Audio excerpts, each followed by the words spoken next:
Oh, oh, oh, oh, oh.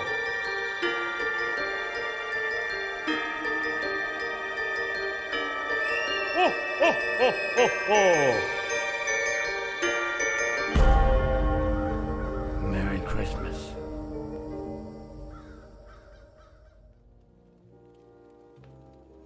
Je m'appelle Cédric et j'ai 11 ans. Je ne sais pas comment expliquer cela, tellement que ça paraît fou et insensé. Pour vous la faire court, ma vie est devenue un enfer depuis que j'ai ouvert ce cadeau de Noël. Ce fameux 25 décembre 2002 où je reçus comme cadeau une poupée de chiffon à l'effigie de ma petite sœur morte. Ce maudit cadeau n'avait aucun expéditeur. À croire que quelqu'un connaissait mon secret, d'où cette maudite poupée de chiffon. Oui, ça doit de cela. J'imagine que vous comprenez pas un mot de ce que je raconte. Bon, je vais vous raconter mon histoire. Et peut-être que vous pourrez m'aider à me débarrasser de cette poupée ô combien flippante. Et dire que tout ce qui est en train d'arriver est à cause de moi. Depuis que j'ai défenestré ma petite sœur de 8 ans. Oui, vous avez bien compris. Par jalousie et méchanceté, j'ai tué ma petite sœur Sarah. Je ne pouvais plus supporter la présence de cette petite chouchoute à la maison. Cette petite peste avait toute l'attention de mes parents, tandis que moi, je n'avais sans cesse que des remontrances. C'est pour cette raison que sur un coup de folie, j'ai balancé Sarah par la fenêtre. Mais depuis que cette poupée l'a remplacée, c'est 2 fois pire. Du fait de son apparence, mes parents sont devenus complètement fous. Ils comparent ce bout de tissu et de rembourrage à une vraie petite fille.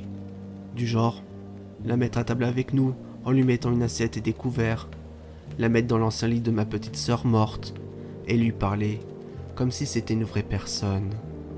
Ce dernier exemple est la plus creepy, tant et si bien que c'est la vérité.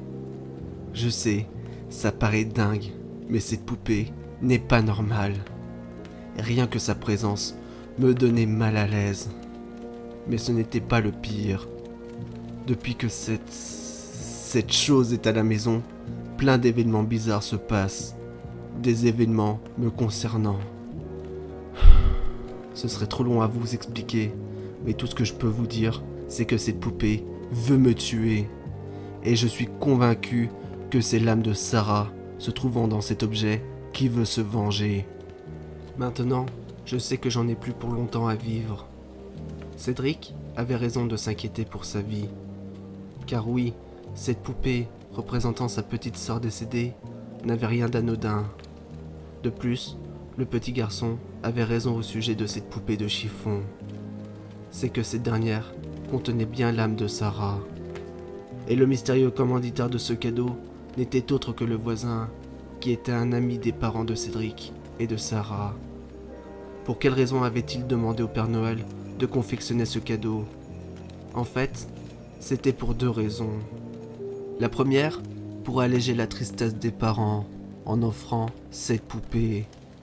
Et la seconde, pour infliger un châtiment à Cédric. Car oui, au moment de l'assassinat de Sarah, orchestré par son grand frère, le voisin assista à la scène.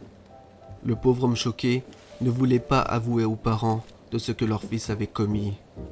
Mais néanmoins, il imagina ce plan de poupée, afin que le petit garçon subisse tôt ou tard le même sort que sa petite sœur, et que par la suite, une autre poupée de chiffon à l'effigie de Cédric soit offerte à la famille endeuillée, et que par la même occasion, Cédric soit spectateur impuissant de ses parents, chouchoutant sa petite sœur faite de chiffon, et de ce fait, augmentant sa haine envers Sarah.